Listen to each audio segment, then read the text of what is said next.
नाबालिका बलात्कारको आरोपमा अभिनेता पल शाहलाई जिल्ला अदालत तनहुँले दियो सफाई। पुष्पकमल दाहाल प्रचण्डको मन्त्री परिषद विस्तार, नयाँ मन्त्रीहरूले लिए शपथ। राप्रपा अध्यक्ष राजेन्द्र लिङ्गदेन, उप प्रधानमन्त्री सहित ऊर्जा मन्त्री, राष्ट्रिय स्वतन्त्र पार्टीकी नेत्री डाक्टर तोसीमा कार्की स्वास्थ्य राज्य मन्त्री बनिन्। प्रचण्डले विस्तार गरेको मन्त्री परिषदमा कुन कुन पार्टीबाट को बने मन्त्री र राज्य मन्त्री, यसको बारेमा पुरै जानकारी। भनेको मन्त्रालय नपाउँदा भड्कियो जनमत पार्टी, प्रचण्डलाई दिएको समर्थनबारे विचार गर्ने। नवनियुक्त ऊर्जा मन्त्री राजेन्द्र लिङ्गदेनले गरे पहिलो निर्णय 5 वर्षे रणनीतिक योजना बनाएर काम गर्ने।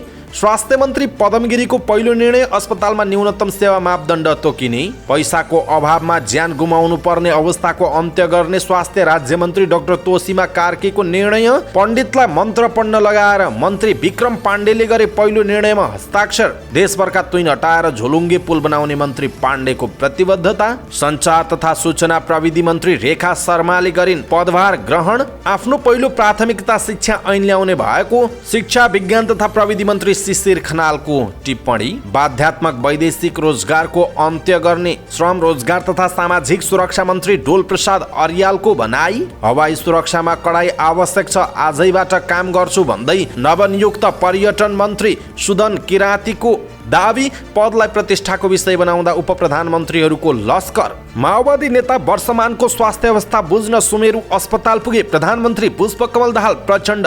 विदेशमा रहेका लाखौं नेपालीको मन जित्ने गरी काम गर्ने प्रधानमन्त्री प्रचण्डको भनाई। सत्ता साझेदार दलहरूको सहमतिमा दृढ रहेको सर्वदलीय बैठकमा प्रचण्डको स्पष्टोक्ति। प्रमुख प्रतिपक्ष दलको नेता देउबा नै हुन् भन्दै सर्वदलीय बैठकमा कांग्रेसको दावी। सत्तारूढ गठबन्धनले ल्याउने राष्ट्रपति र सभामुख बारेको प्रस्तावमा छलफल गर्न कांग्रेस तयार। सभामुखको चुनाव भोलि बिहान 11 बजे हुने। बागमती प्रदेशका मुख्यमन्त्री शालिग्राम जमरकट्टेलाई कांग्रेस सहितका दलका 105 सांसदको विश्वासको मत। विमान दुर्घटनास्थलबाट 700 मिटर तल एउटा शव भेटियो, एकजनाको स्थिति अझै अज्ञात। विमान दुर्घटनामा निधन भएका 46 जनाको शव काठमाडौँ ल्याइयो। हिमाली क्षेत्रमा हिमपात हुने, वर्षाको सम्भावना बिहिबार पछि मात्रै रहेको मौसमविदहरूको भनाई। न्यायाधीश भुवन गिरीलाई पक्राउ गरी कारवाही गर्न माग गर्दै सर्वोच्च अदालत अगाडि प्रदर्शन। दीपा झा सहितका कलाकारले गरे चलचित्र कर्मी कल्याण कोषलाई आर्थिक सहयोग। ठोरीको विकट गाउँ सिकारीवासमा निशुल्क वाइफाईको व्यवस्था। एपीएस मार्फत दक्षिण कोरिया जाने हवाई भाडा घट्यो। आफैले बनाएको ई स्कुटरबाट विद्यालय आउजाउ गर्छन् लमजुङको मध्य नेपालका 17 वर्षीय किशोर अविनाश गुरुङ। डाक्टर सन्दुक रोहितलाई $10 लाख को ईसा अवार्ड। कालिन्चोक दर्शनको आइपीओ खुल्ला। शेयर बजार 32.72 अंकले बढ्यो। कुन कम्पनीले कमाए, कुन कम्पनीले गुमाए, यसको बारेमा पुरै जानकारी। क्यालिफोर्नियामा गोली चल्दा 6 महिने बच्चा र आमा सहित 6 जनाको मृत्यु। अमेरिकी विदेश मन्त्रीलाई हामी चीनमा स्वागत गर्छौं भन्दै चिनिया विदेश मन्त्रालयका प्रवक्ता वाङको टिप्पणी। प्रधानमन्त्री कप महिला T20 मा कर्णालीलाई हराउँदै प्रदेश 1 को टिम सेमी फाइनलमा प्रवेश। प्रधानमन्त्री कप महिला T20 मा सुदूरपश्चिम बन्यो समूह विजेता। र समाचार पार्टी हेल्थ टिप्स अन्तर्गत आज हामी ग्रिन टीले स्वास्थ्यमा पुर्याउने फाइदाहरू के छन् त ग्रिन टीका फाइदा भनेर जानकारी दिनेछौँ। हामीलाई अन्तिमसम्म हेर्नुहोला। दर्शक महानुभाव नमस्कार। समाचार पार्टी.com को न्यूज बुलेटिनमा यहाँलाई हार्दिक स्वागत छ। म प्रहलाद चन्द्र घिमिरे। आज मिति विक्रमसम्म 2079 साल माघको 4 गते बुधबार ईस्वीसम्म सन् 2023 जनवरी 18 तारिक। सदाको झैं आज पनि हामी उपस्थित भएका छौं। आजका महत्त्वपूर्ण समाचार, देश तथा विदेशका प्रमुख घटनाक्रमहरू कहाँ के भएको छ सम्पूर्ण जानकारी छोटकरी रूपमा प्रस्तुत गर्छौं। हामीलाई अन्तिमसम्म हेर्नुहोला। हाम्रो मेहनतका लागि यो भिडियोमा एउटा लाइक अवश्य गरिदिनु होला। दर्शक महानुभाव कहाँबाट हेर्दै हुनुहुन्छ, कस्तो लाग्दैछ त्यो कुरा तलको कमेन्ट बक्समा कमेन्ट गर्नु होला।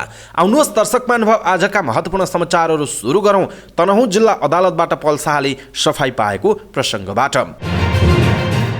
नाबालिका बलात्कारको आरोपमा अभिनेता पल शाहलाई जिल्ला अदालत तनहुँले सफाई दिएको छ। मंगलबार जिल्ला न्यायाधीश कोमल प्रसाद आचार्यको इजलासले बलात्कारको अभियोगमा दाबी नपुगेको भन्दै शाहलाई सफाई दिएको पल शाहका कानुन व्यवसायी कमला मोहन वाग्लेले जानकारी दिनुभयो। जिल्ला अदालतले पल शाहका म्यानेजर कृष्ण जोशीलाई पनि सफाई दिएको छ। जोशीलाई उक्त प्रकरणमा सहयोगी भूमिका खेलेको आरोप लागेको थियो। एक बालिकालाई बलात्कार गरेको आरोपमा तनहुँ र नवलपरासी पूर्वमा शाहमाथि मुद्दा दायर भएको थियो। सोही मुद्दामा जिल्ला अदालत नवलपुर आश्री पूर्वले भने शाहलाई बलात्कार मुद्दामा सफाई दियो भने बाल यौन दुरुपयोग आरोपमा 2 वर्ष 6 महिना जेल सजाय र पीडितलाई 10 लाख रुपैयाँ क्षतिपूर्ति दिनुपर्ने फैसला गरेको थियो। नवलपुर अदालतको फैसला विरुद्ध पलले उच्च अदालत पोखरामा पुनरावेदन दिएका छन्। गत फागुन 11 गते नाबालिकाका बुबाले पल विरुद्ध तनहुँ र नवलपुर जिल्ला प्रहरी कार्यालयमा उजुरी दिएका थिए। त्यसपछि फरार रहेका पलले फागुन 15 गते जिल्ला प्रहरी कार्यालय तनहुँ पुगेर आत्मसमर्पण गरेका थिए। मंगलबार नियुक्त भएका मन्त्रीहरूले पद तथा गोपनीयताको शपथ लिएका छन्। नेकपा एमाले, नेकपा माओवादी केन्द्र, राष्ट्रिय स्वतन्त्र पार्टी र राष्ट्रिय प्रजातन्त्र पार्टीबाट मन्त्री भएकाहरूले राष्ट्रपति कार्यालयमा पद तथा गोपनीयताको शपथ लिएका हुन्। राष्ट्रिय प्रजातन्त्र पार्टीका अध्यक्ष राजेन्द्र लिङ्गदेन उप प्रधानमन्त्री तथा ऊर्जा तथा जलस्रोत मन्त्रीको शपथ लिनु भएको छ। माओवादीबाट रेखा शर्मा सूचना सञ्चार तथा प्रविधि मन्त्री र अमनलाल मोदी संघीय मामिला तथा सामान्य प्रशासन मन्त्री हुनुभयो। त्यस्तै सुदन किराँती पर्यटन तथा नागरिक उड्डयन मन्त्री र सुशीला नेपाली पर्यटन राज्य मन्त्री हुनुभएको छ। माओवादीबाटै नारायण काजी श्रेष्ठ यसअघि नै उप प्रधानमन्त्री तथा भौतिक पूर्वाधार मन्त्री भइसक्नु भएको छ। नेकपा एमालेबाट डाक्टर विमला राई पौडेल, पदम गिरी, भगवती चौधरी र हरिउप्रेती मन्त्री नियुक्त हुनुभएको छ। पौडेल परराष्ट्र र गिरी स्वास्थ्य मन्त्री बन्नुभयो। राप्रपाबाट शहरी विकास मन्त्रीमा उपाध्यक्ष विक्रम पाण्डे र कानुन मन्त्रीमा ध्रुव बहादुर प्रधान रहनु भएको छ। राप्रपाबाटै दीपक सिंह ऊर्जा राज्य मन्त्री बन्नु भएको छ। राष्ट्रिय स्वतन्त्र पार्टीबाट डोल प्रसाद अर्याललाई श्रम र शिशिर खनाललाई शिक्षा मन्त्री नियुक्त गरिएको छ। त्यस्तै डाक्टर तोसीमा कार्की स्वास्थ्य तथा जनसङ्ख्या राज्य मन्त्री बन्नुभयो। राष्ट्रिय स्वतन्त्र पार्टीका अध्यक्ष रवि लामिछाने यसअघि नै उप प्रधानमन्त्री तथा गृहमन्त्री हुनुभएको थियो। उद्योग वाणिज्य तथा आपूर्ति मन्त्रालय जनमत पार्टीले पाउने पूर्व सहमति कार्यान्वयन नभएको भन्दै शपथ ग्रहणमा गएनन् अब्दुल खान। प्रधानमन्त्री पुष्पकमल दाहाल प्रचण्डसँग उद्योग मन्त्रालयबारे कुरा टुङ्गिए पनि आफूलाई जानकारी नै नगराई उनी पछि हटेको आरोप जनमत पार्टीले लगाएको छ। प्रधानमन्त्रीको सरकारी निवास बालुवाटारमा सर्वदलीय बैठक बसेको थियो। असन्तुष्ट जनमत पार्टीका अध्यक्ष सीके राउत त्यसमा सामेल भएनन्। जनमत पार्टीका नेताहरूले काठमाडौँमा मात्र नभई मध्य प्रदेशमा समेत आफूहरूसँगको सहमतिबाट सत्ताको नेतृत्वकर्ता एमाले र माओवादी केन्द्र पछाडि हट्ने सन्देह मिलेको बताएका छन्। जनमत पार्टीका उपाध्यक्ष दीपक शाहले भनेका छन्, उद्योग धन्दा खोल्ने र रोजगारी सृजना गर्ने हाम्रो लक्ष्य छ। चुनाव पनि हामीले यसै भनेर जितेका हौँ, तर अहिले पूर्व सहमतिबाट प्रधानमन्त्री किन पछाडि हट्नुभयो थाहा भएन। सरकारलाई दिएको समर्थनबारे पार्टीले विचार गर्ने उहाँले चेतावनी दिनुभयो। यद्यपि प्रचण्डले यस अगावै विश्वासको मत लिइसक्नु भएको छ। प्रतिनिधि सभामा जनमत पार्टीका 6 सांसद छन् भने मध्य प्रदेशमा 13 सिट छ। मध्य प्रदेशमा जसपा र जनमत पार्टीले आधा आधा कार्यकाल चलाउने सहमति भए पनि एमाले र माओवादी केन्द्र त्यसभन्दा पछाडि हट्न सक्ने आशंका जनमत पार्टीले गरेको छ। उहाँहरू एकपछि अर्को एकलौटी निर्णय गरिराख्नु भएको छ। हामीसँग कुनै छलफल नै गरिराख्नु भएको छैन। जनमतका अर्का एक नेताले भनेका छन्, हामीलाई यही रवैया प्रदेशमा पनि देखाउने हो कि भन्ने आशंका छ। प्रचण्डले खानेपानी मन्त्रीमा खानको नाम राखेर राष्ट्रपति कार्यालयमा शपथ ग्रहणको सूची पठाउनु भएको थियो, तर जनमतले उक्त पद अस्वीकार गरेको हो। प्रधानमन्त्रीले अहिलेको त्रुटि सच्याउन चाहेमा आफ्नो असन्तुष्टि र आगामी रणनीतिबारे पुनर्विचार गर्न सकिने जनमत पार्टीले जनाएको छ। राष्ट्रिय प्रजातन्त्र पार्टी राप्रपाका अध्यक्ष राजेन्द्र लिङ्गदेन उपप्रधान तथा ऊर्जा मन्त्री नियुक्त हुनुभएको छ। राष्ट्रपति कार्यालय शीतल निवासमा उहाँले राष्ट्रपति विद्यादेवी भण्डारीसँग पद तथा गोपनीयताको शपथ लिनुभएको हो। यससँगै प्रचण्ड सरकारमा 4 उपप्रधानमन्त्री भएका छन्। एमाले उपाध्यक्ष विष्णु पौडेल उपप्रधानमन्त्री तथा अर्थमन्त्री, माओवादीका वरिष्ठ उपाध्यक्ष नारायण काजी श्रेष्ठ उपप्रधानमन्त्री तथा भौतिक पूर्वाधार र राष्ट्रिय स्वतन्त्र पार्टीका सभापति रवि लामिछाने उपप्रधानमन्त्री तथा गृहमन्त्री हुनुभएको छ। उनीहरूले पुस 11 मा शपथ लिएका थिए। यसैबीच नवनियुक्त उपप्रधान एवं ऊर्जा जलस्रोत तथा सिंचाई मन्त्री राजेन्द्र लिङ्गदेनले 5 वर्षे रणनीतिक योजना बनाएर काम गर्ने बताउनुभयो। मंगलबार पदभार ग्रहण गर्दै मन्त्री लिङ्गदेनले मुलुकको आवश्यकता र प्राथमिकताको आधारमा मन्त्रालयको कार्य सम्पादन गर्न 5 वर्षे रणनीतिक योजना बनाएर काम गर्ने पहिलो निर्णय भएको बताउनुभयो, जसका लागि 3 सदस्यीय कार्यदल बनाउने उहाँले बताउनु भएको छ।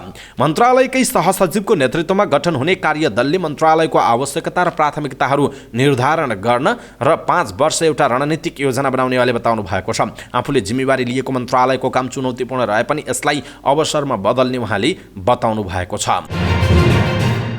स्वास्थ्य तथा जनसङ्ख्या मन्त्री पदम गिरी पदबहालीका लागि मन्त्रालय जाँदा स्वागत गर्न कर्मचारी ढोकामा लामबद्ध थिए। मन्त्री गिरी र राज्यमन्त्री डाक्टर तोसीमा कार्कीको प्रवेशसँगै कर्मचारीले माला, खादा र फूलगुच्छा दिएर स्वागत गरे। बधाई र स्वागत थापिरहेका मन्त्री गिरी मन्त्रालयको ढोकामा पुग्ने बित्तिकै निहुरिए। ढोका ढोक्दै मन्त्रालय प्रवेश गरेका मन्त्री गिरीले पदभार ग्रहण गर्दै स्वास्थ्य संस्था तथा अस्पतालमा गुणस्तरीय सेवा प्रदान गर्न न्यूनतम सेवा मापदण्ड लागू गराउने निर्णय गर्नुभएको छ।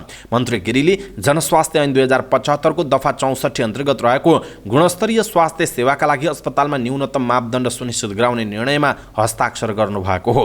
राज्य मन्त्री डाक्टर कार्कीका अनुसार न्यूनतम सेवा मापदण्डमा कुन अस्पतालले कुन सेवा दिने भन्ने किटान हुनेछ। मापदण्डमा आधारभूत स्वास्थ्य केन्द्र, नगर स्वास्थ्य केन्द्र, क्षेत्रीय अस्पताल र माथिल्लो अस्पतालमा हुनुपर्ने सेवा, उपकरण, कर्मचारीको दरबन्दी आदि उल्लेख हुने जनाइएको छ। स्वास्थ्य राज्यमन्त्री डाक्टर तोसीमा कार्कीले पैसाको अभावमा उपचार नपाएर ज्यान गुमाउनु पर्ने अवस्थाको अन्त्य गर्ने बताउनुभयो। मंगलबार स्वास्थ्य मन्त्रालयमा पद बहाली गर्दै उहाँले पैसाको अभावमा ज्यान गुमाउनु पर्ने अवस्थाको अन्त्य गर्ने बताउनु भएको हो। उहाँले संविधानमा उल्लेख भए अनुसार स्वास्थ्यलाई मौलिक हकका रूपमा विकास गर्ने पनि बताउनुभयो। राज्यमन्त्री कार्कीले आइतबार 2 वटा निर्णयमा हस्ताक्षर गर्नुभयो, जस अनुसार आँखाको स्वास्थ्य उपचार विकेन्द्रीकरण गरेर केन्द्र, प्रदेश र आधारभूत स्वास्थ्य केन्द्रसम्म पुर्याउने र स्वास्थ्य संस्थाको सेवाको न्यूनतम मापदण्ड सम्बन्धी निर्णय रहेका छन्। कार्कीले राष्ट्रिय आँखा स्वास्थ्य रणनीति 2079-2086 मा हस्ताक्षर गर्दै आँखाको उपचार सर्वसुलभ बनाउने बताउनु भएको छ। दर्शक महानुभाव, डाक्टर तोसीमा कार्कीको यो निर्णय तपाईलाई कस्तो लाग्यो? आफ्नो धारणा तलको कमेन्ट बक्समा कमेन्ट गर्नुहोला। नवनियुक्त शहरी विकास मन्त्री विक्रम पाण्डेले पदभार ग्रहण गर्दै हरेक आधा घण्टामा झोलुङ्गे पुल निर्माण गर्ने पहिलो निर्णयमा हस्ताक्षर गर्नुभयो।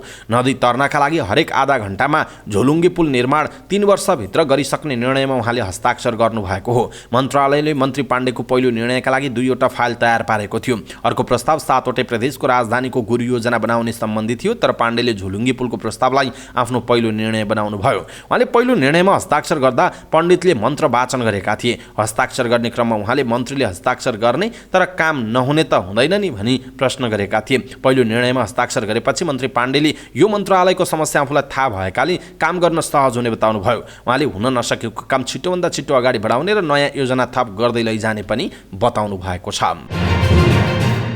नवनियुक्त शहरी विकास मन्त्री विक्रम पाण्डेले सबैभन्दा पहिला देशभरका तुइन विस्थापित गरेर झोलुङ्गे पुल बनाउने प्रतिबद्धता जनाउनुभयो। शहरी विकास मन्त्रीको शपथ ग्रहणपछि मन्त्रालयमा पदभार ग्रहण गर्दै मन्त्री पाण्डेले यस्तो प्रतिबद्धता व्यक्त गर्नुभएको हो। नेपालको पश्चिम क्षेत्रमा खोलामा झोलुङ्गे पुल नहुँदा मानिसहरू तुइनबाट खोला तर्दा खसेर ज्यान गइरहेको भन्दै सबैभन्दा पहिला मन्त्रालयले तुइन हटाएर झोलुङ्गे पुल बनाउने उहाँको भनाइरहेको छ। मन्त्री पाण्डेले आफूलाई शहरी विकास निर्माणको विषयमा जानकारी भएकाले कुनै स्वार्थ नबाजिने पनि तर्क गर्नुभएको छ। सञ्चार तथा सूचना प्रविधि मन्त्री रेखा शर्माले पदभार ग्रहण गर्नुभयो। शीतल निवासमा राष्ट्रपति विद्यादेवी भण्डारीबाट शपथ लिए लगत्तै मन्त्री शर्मा सिंहदरबार स्थित कार्यालयमा पदभार ग्रहण गर्नुभएको हो। मन्त्री शर्माले नेपाल सरकारको प्रवक्ताको जिम्मेवारी समेत सम्हाल्नुहुनेछ। मन्त्री शर्मा दाङ क्षेत्र नम्बर 2 बाट एमाले महासचिव शङ्कर पोखरेललाई पराजित गर्दै प्रतिनिधि सभा सदस्यमा निर्वाचित हुनुभएको हो। शर्मा यसअघि पनि केन्द्र सरकारको मन्त्री भएर जिम्मेवारी निर्वाह गरिसक्नु भएको छ।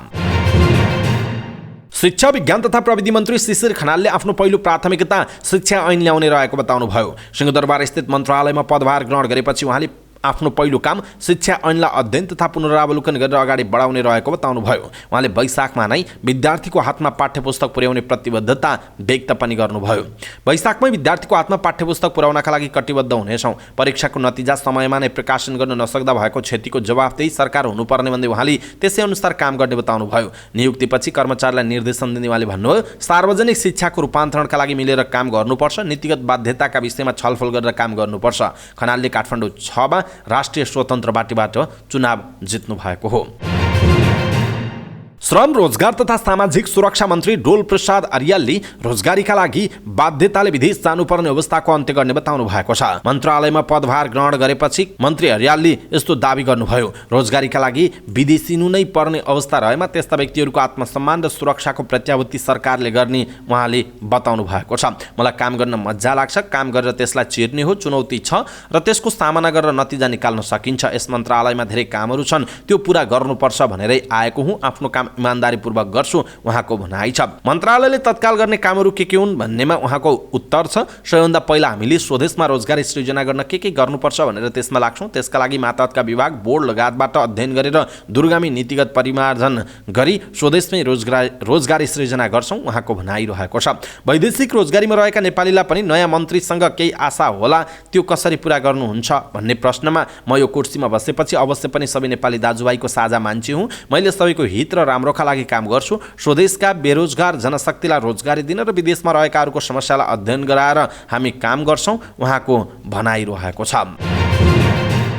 पर्यटन तथा नागरिक उड्डयन मन्त्री सुदन किराँतीले हवाई सुरक्षामा कडाई गर्न सरोकारवालाहरूसँग सहकार्य गर्ने बताउनुभयो। मङ्गलबार पर्यटन मन्त्रालयमा पद बहाली गर्दै उहाँले हवाई यात्रालाई जोखिमबाट मुक्त बनाउन प्रयास गर्ने बताउनु भएको हो। आइतबार पोखरामा भएको जहाज दुर्घटनाबारे नागरिक उड्डयन प्राधिकरणसँग बैठक बस्ने उहाँले जानकारी दिनुभयो। मन्त्री किराँतीले हवाई क्षेत्र किन असुरक्षित भयो, यो क्षेत्रमा के कस्ता कमजोरी छन् भन्नेबारे प्राधिकरणसँग जानकारी लिने बताउनु भएको छ। मन्त्रालयमा पदभार ग्रहण गर्न पुग्नुभएका मन्त्रीले अहिले देश शोकमा रहेको भन्दै खादामाला नलगाइदिन आग्रह गर्नुभयो। माला किन्ने पैसा सहयोग पेटिकामा राख्न आग्रह गर्दै उहाँले आफ्नो तर्फबाट 1 महिनाको रकम सहयोग पेटिकामा राख्ने पनि बताउनु भएको छ।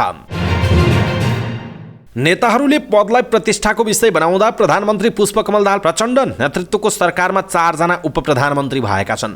सरकारमा दलको तर्फबाट नेतृत्व गर्ने नेताहरूले उपप्रधानमन्त्री पाउनै पर्ने अडान राखेपछि 4 जना उपप्रधानमन्त्री हुने अवस्था आएको हो। अहिले एमालेबाट विष्णु पौडेल, माओवादी केन्द्रबाट नारायण काजी श्रेष्ठ, राष्ट्रिय स्वतन्त्र पार्टीका रवि लामिछाने र राप्रपाका राजेन्द्र लिङ्गदेन उपप्रधानमन्त्री बनेका छन्। पौडेलले अर्थ, श्रेष्ठले भौतिक पूर्वाधार, लामिछानेले गृह र लिङ्गदेनले ऊर्जा मन्त्रालयको जिम्मेवारी पाएका छन्। पौडेल र श्रेष्ठ यसअघि पनि उपप्रधानमन्त्री बनेका थिए। लामिछाने पहिलोपटक सांसद हुँदै उपप्रधानमन्त्री बनेका छन्। यसअघि एक पटक सांसद भइसकेका लिङ्गदेनले भने पहिलोपटक मन्त्री बन्ने क्रममै उपप्रधानमन्त्रीको वरियता पाएका छन्। संसद बाहिर र ठूला पार्टीहरूले यसअघि पदलाई प्रतिष्ठाको विषय बनाउँदा आलोचना गर्ने लामिछाने र लिङ्गदेनले आफै पनि त्यही पद लिन यसपटक जोडबल गरे। उपप्रधानमन्त्रीहरू मन्त्रीहरू भन्दा माथिल्लो वरियतामा हुन्छन्। उपप्रधानमन्त्री पद नै नलिँदा पनि मन्त्री परिषदमा वरियता तोकिएको हुन्छ।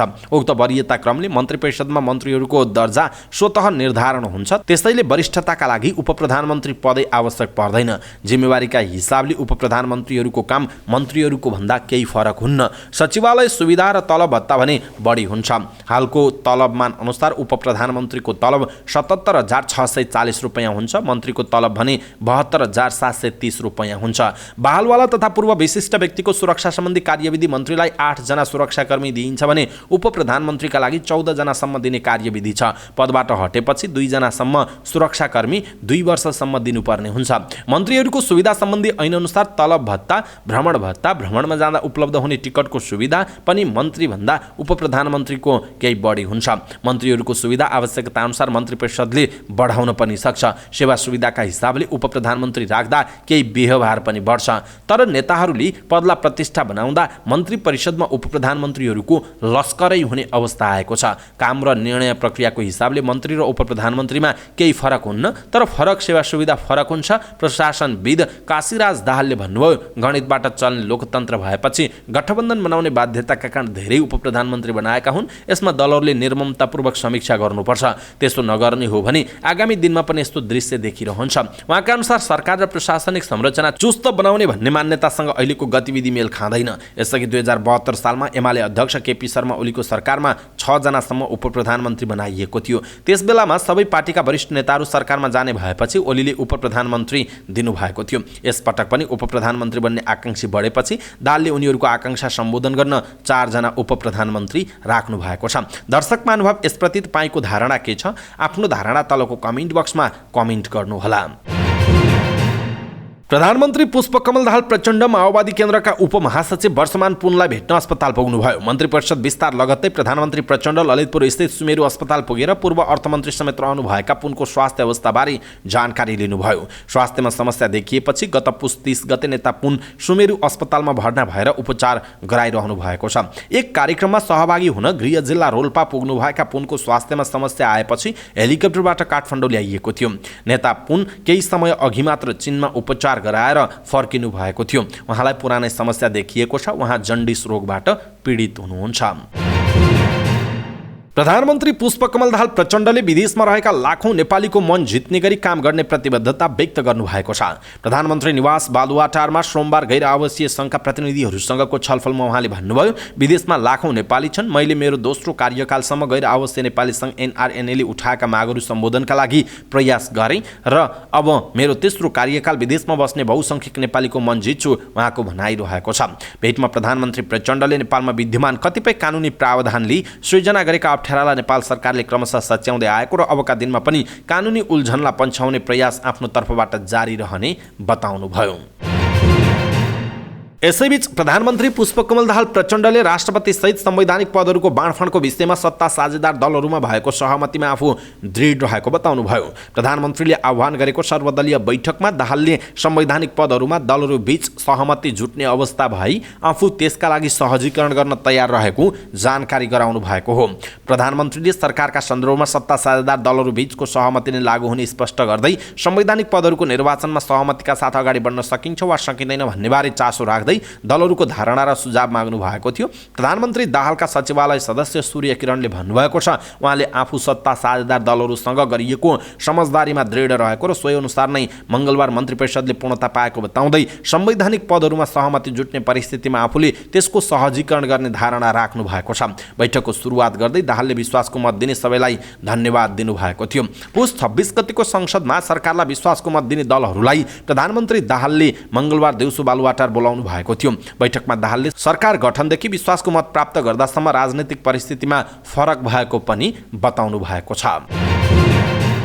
नेपाली कांग्रेसले सर्वदलीय बैठकमा प्रमुख प्रतिपक्ष दलको मान्यताका लागि दावी गरेको छ। प्रधानमन्त्री पुष्पकमल दाहाल प्रचण्डलाई विश्वासको मत दिने दलहरूको बैठकमा गएर कांग्रेसले प्रमुख प्रतिपक्ष दलको नेतामा आफ्ना सभापति शेरबहादुर देउबा नै हुनुपर्ने दावी गरेको हो।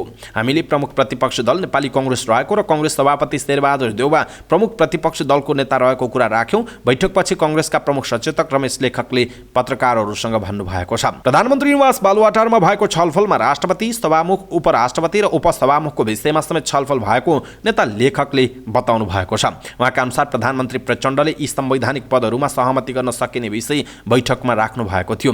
हामीले प्रमुख प्रतिपक्ष दलको रूपमा कायम रहने गरी यस विषयमा छलफल गरेर जान सकिन्छ भन्यौं। प्रधानमन्त्रीलाई दिएको जवाफ सुनाउँदै कांग्रेस नेता लेखकले भन्नुभएको छ, कांग्रेसले सरकारलाई समर्थन गरेको भन्दै नेपाल मजदुर किसान पार्टीले प्रमुख विपक्षी दलको मान्यता आफूले पाउनुपर्ने दावी समेत गरेको छ। कांग्रेसले राष्ट्रपति, उपराष्ट्रपति, सभामुख र उपसभामुख जस्ता पद तटस्थ र संविधानको संरक्षण गर्नुपर्ने खालका भएकाले सत्तापक्षले ती पदका लागि अघि सार्ने प्रस्तावहरूमा छलफल गर्न तयार रहेको बताएको छ। प्रधानमन्त्री पुष्पकमल दाहाल प्रचण्डले बोलाएको सर्वदलीय बैठकमा कांग्रेसले यस्तो धारणा राखेको हो। बालुवाटारमा आयोजित बैठकपछि सञ्चारकर्मीहरूसँग कुराकानी गर्दै कांग्रेसका नेता एवं प्रमुख सचेतक रमेश लेखकले कांग्रेस प्रतिनिधि सभाको प्रतिपक्षी दल भए पनि राष्ट्रपति र उपराष्ट्रपति निर्वाचनको विषयमा चासो रहेको जानकारी गराएको छ। प्रमुख प्रतिपक्षी दलकै भूमिका निर्वाह गर्दै गर्दा र त्यसमै कायम रहेर राष्ट्रपति, उपराष्ट्रपति, सभामुख र उपसभामुख संविधानको पालना गर्नुपर्ने, संरक्षण गर्नुपर्ने, तटस्थताको भूमिका निर्वाह गर्नुपर्ने, सबै राजनैतिक दल र नेपाली जनताको आस्था अथवा नेता भएर बस्नुपर्ने पदहरू भएकाले हामी प्रमुख प्रतिपक्षी दलमा भएर पनि यसको विषयमा छलफल गर्न तयार छौं। लेखकले भन्नुभयो, प्रधानमन्त्रीले यी पदहरूमा छलफल गरेर अगाडि जान सकिन्छ कि भनेर भन्नुभएको छ। बैठकमा कांग्रेसले विश्वासको मत दिए पनि कांग्रेस प्रतिनिधि सभाको प्रमुख प्रतिपक्षी दल भएको र शेरबहादुर देउबा बैठकमा प्रमुख प्रतिपक्ष दलको नेताको हैसियतमा उपस्थित भएको जानकारी गराएको थियो। प्रतिनिधि सभाका सभामुखको चुनाव माघको 5 गते अर्थात् भोलि बिहान 11 बजे गर्ने गरी निर्वाचन कार्यतालिका सार्वजनिक भएको छ। संघीय संसद सचिवालयले हिजो प्रकाशन गरेको कार्यतालिका अनुसार माघ 4 गते अर्थात् आज दिउँसो 1 बजेदेखि 4 बजेसम्म संघीय संसद भवन नयाँ बानेश्वरमा प्रतिनिधि सभाका कुनै सदस्यलाई सभामुख निर्वाचित गरियोस् भनी प्रस्तावको सूचना दर्ता गरिनेछ। निर्धारित समयभित्र दर्ता भएका उम्मेदवारको सूचनाको दर्ता अनुसारको सूची आज दिउँसो 4:15 प्रकाशित गरिनेछ। प्रतिनिधि सभाको भोलि 11 बजे बैठकमा सभामुख पदमा निर्वाचित गरियोस् भनी प्रस्तावकले प्रस्ताव र समर्थकले समर्थन गर्ने कार्यतालिका छ। त्यस लगत्तै उम्मेदवारीको सूचनामाथिको सामूहिक रूपमा छलफल हुने र दर्ता क्रम अनुसार निर्णयार्थ प्रस्तुत गरिनेछ। प्रतिनिधि सभाको गएको पुस 26 गतेको बैठकले माघ 5 गते सभामुखको चुनाव गर्न निर्वाचन तालिका प्रकाशित गर्ने निर्देशन गरेको थियो। संघीय संसदको पहिलो बैठक बसेको 15 दिनभित्र प्रतिनिधि सभाका सदस्य मध्येबाट सभामुख निर्वाचित गर्ने संवैधानिक व्यवस्था छ। सभामुख र उपसभामुख मध्ये एकजना महिला र फरक दलको हुनुपर्ने जनाइएको छ।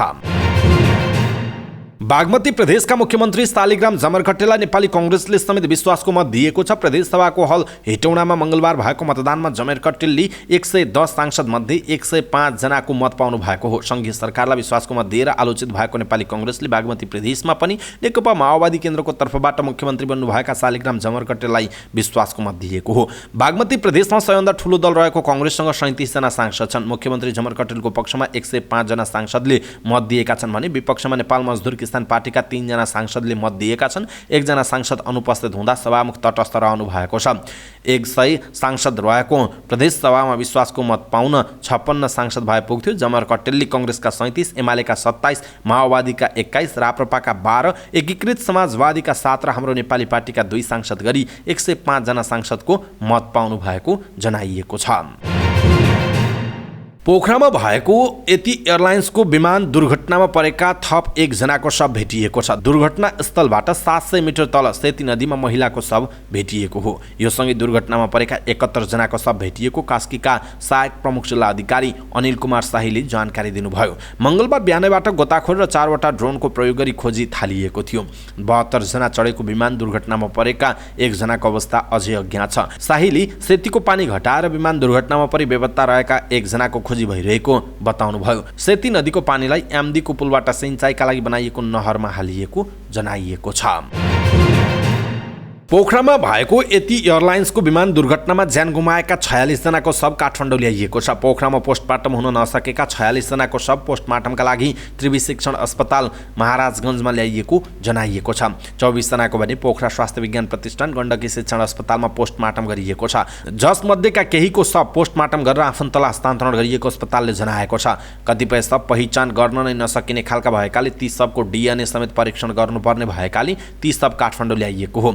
72 जना सवार यति एयरको विमान आइतबार पोखरामा दुर्घटनामा परेको थियो। जसमध्ये 71 जनाको शव भेटिएको छ भने 1 जनाको स्थिति अज्ञात छ। उनको खोजी कार्य जारी रहेको छ। कपिलवस्तु जिल्ला अदालतका न्यायाधीश भुवन गिरीलाई पक्राउ गरी कारबाही प्रक्रिया अगाडि बढाउन माग गर्दै सर्वोच्च अदालत परिसरमा विरोध प्रदर्शन भएको छ। मंगलबार उनकी श्रीमतीले सर्वोच्च अदालत परिसरमा विरोध प्रदर्शन गरेकी हुन्। न्यायाधीश गिरीकी श्रीमती अनिता गिरी रावलले भने अपराधीलाई कारबाही नगरी न्यायालयको कुर्सीमा राखिरहेको भन्दै तत्काल पक्राउ गरी कारबाही प्रक्रिया अगाडि बढाउन भन्दै विरोध गर्नुभयो। गिरीमाथि कारबाही प्रक्रिया अगाडि नबढेको भन्दै पीडित महिलाले सर्वोच्च अदालत अगाडि कालो कपडा लगाएर कपाल फाल्दै प्रदर्शन गरेका हुन्। प्रदर्शनमा सहभागी बिनु यादवले आफूहरू धेरै पटक न्याय परिषदमा गए पनि मुद्दा दर्ता नगरेको र पीडितका कुराहरू सुनवाई नभएको बताउनुभयो। उहाँले आफ्ना मागहरू अझै सुनवाई नगरी विरोध प्रदर्शनलाई अगाडि बढाइरहने चेतावनी दिनुभयो। उहाँले आफू काका ससुराबाट पटक पटक बलात्कारको प्रयासमा परेको तर अहिलेसम्म पनि मुद्दा पीडकलाई कारबाही हुन नसकेको बताउनुभयो। त्यस्तै अर्का प्रदर्शन गर्न पुगेका कृतिका यादवले नेपालको न्यायालयमा न्यायाधीश नै बिक्ने गरेको आरोप लगाउनुभयो। उहाँले आरोपित गिरीको कम्प्लेन नै न्याय परिषदले लिन नमानेको पनि बताउनु भएको छ।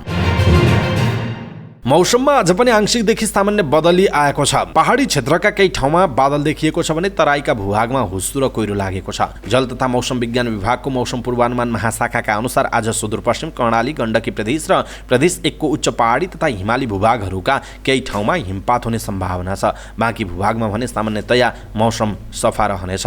राति पनि देशका उच्च पहाडी र हिमाली क्षेत्रका केही ठाउँमा हिमपातको सम्भावना छ। यो क्रम आगामी बिहिबारसम्म कायम रहने महाशाखाले जनाएको छ। बिहिबार अर्थात् भोलि भने हिमपातसँग सुदूरपश्चिम प्रदेशका केही ठाउँमा वर्षाको पनि सम्भावना छ। यो वर्ष हिउँ जानै लाग्दा पनि वर्षा हुन सकिरहेको छैन। तराईको भूभागमा हुस्सु र कोइरो लागेका कारण सडक र हवाई यातायात प्रभावित हुन सक्ने भएकाले सतर्क रहन महाशाखाले अपिल पनि गरेको छ।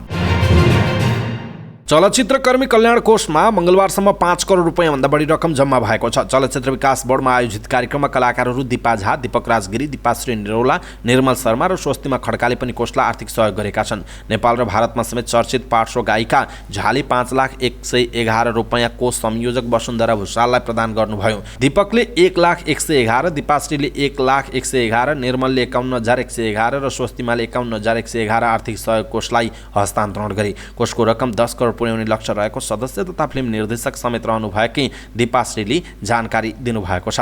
सहयोगी हात अगाडि बढाउँदै गायिका झाले आफूले जीवन बिताएको क्षेत्रमा सहयोग गर्न पाउँदा खुसी लागेको बताएकी छिन्। पर्साको ठोरी गाउँपालिका 3 सिकारीवासमा निशुल्क वाइफाई सेवा प्रदान गरिएको छ। सिकारीवासमा PDS नामक कम्पनीको वाइफाई जडान गरिएको हो। सिकारीवासमा यसअघि कुनै पनि सञ्चार सेवा पुग्न सकेको थिएन। एकल फोन गर्न पनि अग्लो रुखमा चढेर टावर सर्च गर्नुपर्ने बाध्यता थियो। गाउँपालिका अध्यक्ष लालबहादुर श्रेष्ठले सिकारीवासमा निशुल्क वाइफाई सेवा सुरु गरिएको बताउनुभयो। सिकारीवासका नागरिक सञ्चार सेवाबाट वञ्चित थिए। उहाँले भन्नुभयो, सञ्चार सेवाको भरपूर उपयोग गर्न पाउन् भन्ने उद्देश्यले वाइफाई जडान गरेका हौँ। टेलिफोनको राम्रो सुविधा नभएको ठाउँमा इन्टरनेट सेवा सुरु भएपछि देश विदेशमा रहेका आफन्तसँग कुराकानी गर्न सहज भएको स्थानीय सन्दीप बस्नेतले बताउनुभयो। रोजगार अनुमति प्रणाली EPS मार्फत दक्षिण कोरिया जाने हवाई भाडा घटाइएको छ। भाडा घटाएर एकतर्फी उडानको $895 अमेरिकी तोकिएको श्रम, रोजगार तथा सामाजिक सुरक्षा मन्त्रालयका सचिव एक नारायण अर्यालले बताउनुभयो। योभन्दा पहिला $1215 अमेरिकी रहेको थियो। हवाई भाडा बढी भएको भन्दै विरोध हुन थालेपछि भाडा समायोजन गरेको सचिव अर्यालले बताउनुभयो। श्रम मन्त्रालयले हवाई भाडाका लागि बोलपत्र आह्वान गरेकोमा कोरियन एयरलाइन्सको प्रस्ताव स्वीकृत भएसँगै आजैदेखिको टिकट बुकिङमा कम मूल्य तिरेर पुग्ने भएको छ। EPS मार्फत दक्षिण कोरियाको रोजगारीमा जाने श्रमिक अब पहिले भन्दा $320 सस्तो भाडा दरमा जान पाउने जनाइएको छ। लमजुङ जिल्लाको मध्य नेपाल नगरपालिका वडा नम्बर 8 डडुवाका निवासी अविनाश गुरुङ अहिले 17 वर्षका भए। उनी पढाइको सिलसिलामा मध्य नेपालको भोर्लेटारमा बस्दै आएका छन्। उनी स्थानेश्वर मावि मध्य नेपाल 6 मा पढ्छन्। उनको रुचि विज्ञान र प्रविधिमा छ, तर उनी पढ्ने विषय बाली विज्ञान हो। सानै उमेरदेखि विज्ञान प्रविधिमा रुचि राख्ने अविनाशले अहिले आफैले स्कुटर विद्युतीय स्कुटर बनाएका छन्। आफैले बनाएको स्कुटर चढेर उनी विद्यालय पुग्छन्, यसमै घर फर्कन्छन्। उनले 1 महिना लगाएर स्कुटर बनाएका हुन्। उनले 6 महिना अगाडि नै यो स्कुटर बनाएका हुन्। 6 महिनादेखि उनी यो स्कुटर चढेर विद्यालय आउने र जाने गरिरहेका छन्। दिउँसो पढाइमा व्यस्त रहे पनि अविनाशले बिहान र बेलुकाको समय सदुपयोग गर्दै स्कुटर बनाएका हुन्। विद्यार्थी मान्छे पढ्नु त पर्यो नि, दिउँसो पढाइमा व्यस्त भइन्थ्यो, बिहान बेलुकाको समय खर्चेर 1 महिनाको समयमा स्कुटर तयार गरेको हो उनले भनेका छन्। स्कुटर बनाउन 55,000 रुपैयाँ खर्च भएको उनको भनाइरहेको छ। स्कुटरमा 24 भोल्टको 250 वाट क्षमताको मोटर प्रयोग भएको छ। ब्याट्रीबाट चल्ने स्कुटर 4 किलोमिटरसम्म गुड्ने उनको भनाइरहेको छ। बढी क्षमताको ब्याट्री प्रयोग गरेमा माइलेज पनि बढाउन सकिन्छ उनको भनाइ छ। 80 केजी सम्मको तौल धान्ने क्षमता यस स्कुटरमा रहेको उनले बताएका छन्। त्यसो त उनले यसअघि hydraulic dozer, robot, rocket, smart dustbin लगायतका सामग्री बनाइसकेको बताइएको छ। दर्शक महानुभाव, अविनाशको यो कामलाई तपाईँ के भन्नुहुन्छ? आफ्नो कुरा तलको कमेन्ट बक्समा कमेन्ट गर्नुहोला। नेत्र चिकित्सक सन्दुक रोहितले प्रतिष्ठित ईसा अवार्ड प्राप्त गर्नुभएको छ। बहराइनका पूर्व राजा शेख ईसा बिन सलमान अल खालिफाको नाममा स्थापित उक्त पुरस्कार हरेक 2 वर्षमा संसारभरबाट मानव कल्याणको क्षेत्रमा क्रियाशील व्यक्ति वा संस्थालाई प्रदान गरिन्छ। बहराइनका राजा Sheikh Hamad bin Isa Al Khalifa honorary president रहेको Isa award for service to humanity संस्थाले सन् 2009 मा स्थापना भएर सन् 2013 देखि यो अवार्ड प्रदान गर्दै आएको छ। अवार्डको 5औं संस्करण 2023 मा डाक्टर रोहितलाई उक्त पुरस्कार घोषणा गरिएको हो। मंगलबार बहराइनको राजधानी मनामामा आयोजित पुरस्कार घोषणा समारोहमा राजाका प्रतिनिधिको रूपमा उपस्थित राजपरिवारका सदस्य शेख मोबिन मुबारक अल खालिफाले डाक्टर रोहितले अन्धोपन निवारणका लागि गरेको मानव कल्याणका लागि उनलाई ईसा अवार्डका लागि छनौट गरिएको जानकारी दिएका छन्। ईसा अवार्ड पाएसँगै अन्तर्राष्ट्रिय क्षेत्रमा खस्किँदो नेपालको आत्मसम्मानलाई यसले मनोबल बढावा दिने डाक्टर रोहितको भनाइरहेको छ। डाक्टर रोहितलाई हाम्रो पनि बधाई। तपाईले पनि आफ्ना बधाईका कुराहरू तलको कमेन्ट बक्समा कमेन्ट गर्नुहोला। कालिन्चोक दर्शन लिमिटेडले सर्वसाधारणका लागि साधारण सेयरको बिक्री खुल्ला गरेको छ। कम्पनीले मंगलबारदेखि प्रति किता 100 रुपैयाँ अंकित दरमा 8,96,400 किता सेयर प्राथमिक सार्वजनिक निष्कासन IPO को निष्कासन तथा बिक्री खुल्ला गरेको हो। कम्पनीले आफ्नो जारी पुँजी 60 करोड रुपैयाँको 18% ले हुने 10 करोड 80 लाख रुपैयाँ बराबरको 10,80,000 किता सेयर सर्वसाधारणका लागि छुट्याइएको थियो। त्यसमध्ये 10% अर्थात् 1,08,000 किता वैदेशिक रोजगारीमा रहेका नेपालीका लागि निष्कासन गरिसकेको छ भने 5% अर्थात् 54,000 किता सामूहिक लगानी कोषमा बाँडफाँड गरेको जनाइएको छ। त्यसैगरी 2% ले हुने 21,600 किता कर्मचारीका लागि छुट्याइएको छ। सर्वसाधारणले बाँकी 8,96,400 किताका लागि आवेदन दिन सक्ने कम्पनीले जनाएको छ। निष्कासन गरिने सेयरमा सर्वसाधारणले छिटोमा आगामी 6 माघसम्म र सो अवधिमा माग बमोजिम आवेदन नपरे 17 माघसम्म न्यूनतम 10 कितादेखि अधिकतम 4,990 किता खरिदका लागि आवेदन दिन दिन सक्ने कम्पनीले सार्वजनिक गरेको आह्वान पत्रमा उल्लेख गरिएको छ। मंगलबार शेयर बजार परिसूचक नेप्से 32.72 अङ्कले बढेको छ। आज मंगलबार यस साताको पहिलो कारोबारको दिन हो। आइतबार र सोमबार सार्वजनिक बिदा भएका कारण शेयर कारोबार भएको थिएन। मंगलबार 1.52% बढेको शेयर बजार 2182.11 बिन्दुमा पुगेर रोकिएको छ। मंगलबार बैंकिङ उपसूचक बाहेक सबै उपसूचकको मूल्य बढेको छ। सबैभन्दा धेरै जलविद्युत र होटल उपसूचकका लगानीकर्ताले कमाएका छन्। मंगलबार 250 धितोपत्रको 63,430 वटा कारोबारबाट 1,18,83,287 किता शेयर किनबेच हुँदा 3,72,47,94,587 रुपैयाँको कारोबार भएको छ। मंगलबार ग्रीन भेन्चर लिमिटेड, आदर्श लघुवित्त, पिपुल्स हाइड्रो, बाराई हाइड्रो, घलम्दी हाइड्रो सहितका कम्पनीको सकारात्मक सर्किट लेभलमा कारोबार भएको छ। प्रभु सेलेक्ट फन्डका लगानीकर्ताले सबैभन्दा धेरै 8.45% गुमाएका छन्। मंगलबार अपी पावर, अपर तामाकोसी सहितका कम्पनीको धेरै कारोबार भएको जनाइएको छ। क्यालिफोर्नियाको गोसैनमा अन्धाधुन्द गोली चल्दा 17 वर्षीय आमा र उनका 6 महिनाका बच्चासँगै 6 जनाको मृत्यु भएको छ। उक्त आक्रमणमा लागु औषध गिरोहको हात रहेको हुन सक्ने अनुसन्धानकर्ताहरूको अनुमान छ। घटनामा संलग्न 2 जनाको खोजी भइरहेको प्रहरीले जनाएको छ। सोमबार बिहान मध्य क्यालिफोर्नियामा गोलीबारी भएको थियो। प्रहरी अधिकारी बोउ डरेउक्सका अनुसार अभियुक्तले एउटा घरमा गोली चलाउँदा 6 जनाको मृत्यु भएको हो। यसको video Tulare county sheriff office TCSO को फेसबुक पेजमा पोस्ट गरिएको थियो। मृत्यु हुनेमा 16 वर्षीय आमा र उनका 6 महिनाको बच्चा रहेको उल्लेख छ। यो परिवारलाई जानी जानी निशाना बनाइएको र आक्रमणमा एउटा गिरोह संलग्न रहेको देखिएको छ। एक हप्ता अघि पीडितको घरमा लागु औषध खोजी वारेन्ट कार्यान्वयन भएको थियो। अमेरिकी विदेश मन्त्री एन्टोनी ब्लिङ्केन माघ 22 गते चीन भ्रमणमा जाने भएका छन्। 2 दिने उक्त भ्रमणको मुख्य एजेन्डा युक्रेन युद्ध, चीनको आणविक हतियार भण्डार र चीनमा रहेका अमेरिकी नागरिक हुने समाचारपत्र पोलिटिकोले जनाएको छ। विदेश मन्त्रीले आफ्ना चिनिया समकक्षी छिन कङसँग भेटवार्ता गर्ने उनको भ्रमणसँग परिचित वाशिंटन स्थित कूटनीतिज्ञलाई उद्धृत गर्दै उक्त अखबारले जनाएको छ। यद्यपि अमेरिकी विदेश मन्त्रालय र चिनिया सरकारले भ्रमण सम्बन्धी विवरण सार्वजनिक गरेका छैनन्। विदेश मन्त्री ब्लिङ्केनको बेइजिङ भ्रमण गत नोभेम्बरमा इन्डोनेसियामा चिनिया राष्ट्रपति सी जिनपिङसँग अमेरिकी राष्ट्रपति जो बाइडेन बीच भएको भेटवार्ता, त्यस क्रममा भएका समझदारीको कार्यान्वयनका निम्ति थप छलफल गर्ने नियमित एवं निरन्तर कूटनीतिक अभ्यास हो। यो भ्रमणबाट तनावमा गुज्रिरहेको अमेरिका चीन सम्बन्धलाई थप फलदायी बनाउन मार्ग प्रशस्त हुने अपेक्षा गरिएको छ। समाचार संस्था रोयटर्सका अनुसार चिनिया विदेश मन्त्रालयका प्रवक्ताले मंगलबार नियमित पत्रकार सम्मेलनमा अमेरिकी विदेश मन्त्री एन्टोनी ब्लिङ्केनको भ्रमणलाई चीनले स्वागत गरेको बताएका छन्।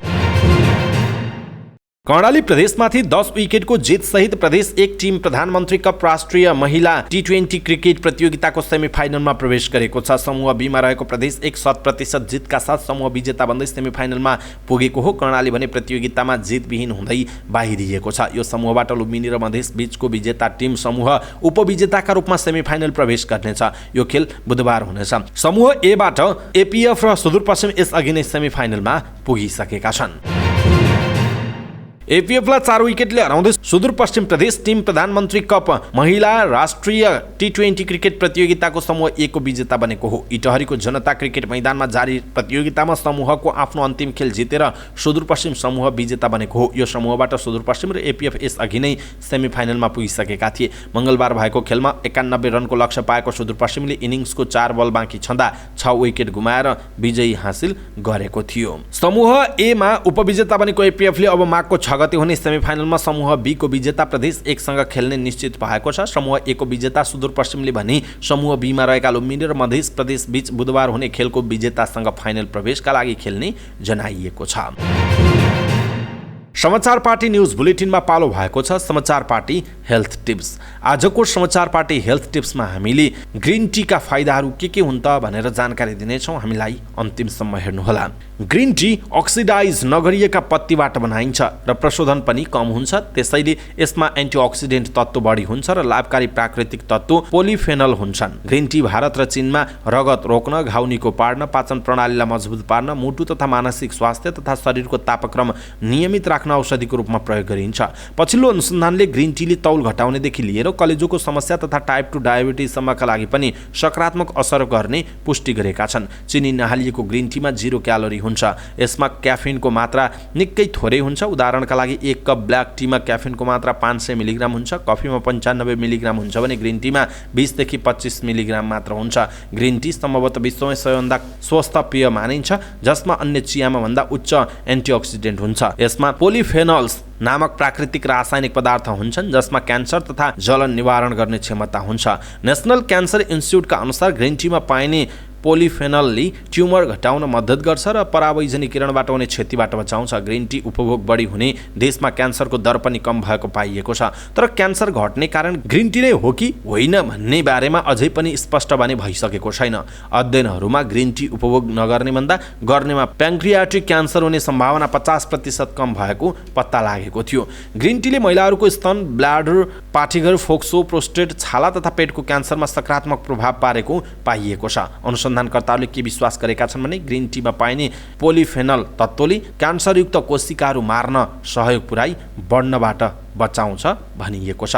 दर्शक महानुभाव, आज हामीले यहाँहरूलाई ग्रिन टीको पिउनुको फाइदाहरू के हुन् त भनेर जानकारी दिएका छौँ। यो बाहेक अन्य धेरै त्यस्ता फाइदाहरू छन् ग्रिन टीका, जुन तपाईँहरूले पनि अन्य ठाउँमा हेरेर सुनेर थाहा पाउन सक्नुहुनेछ। आगामी दिनमा अझ बढी जानकारीहरू हामी दिनेछौँ। आज चाहिँ अलिकति समाचार लामो भएको कारणले छोटकरीमा हामीले यो हेल्थ टिप्स यहाँहरूमाझ प्रस्तुत गऱ्यौँ। तपाईँलाई कस्तो लाग्यो आफ्नो धारणा तालुको कमेन्ट बक्समा कमेन्ट गर्नुहोला। हाम्रो मेहनतका लागि यो भिडियोमा एउटा लाइक अवश्य गर्नुहोला। सबै नेपालीहरूमाझ हेल्थ टिप्स पुर्याउनका लागि आफ्नो फेसबुक, ट्विटर लगायतका सामाजिक सञ्जालमा सेयर गर्न नबिर्सिनुहोला।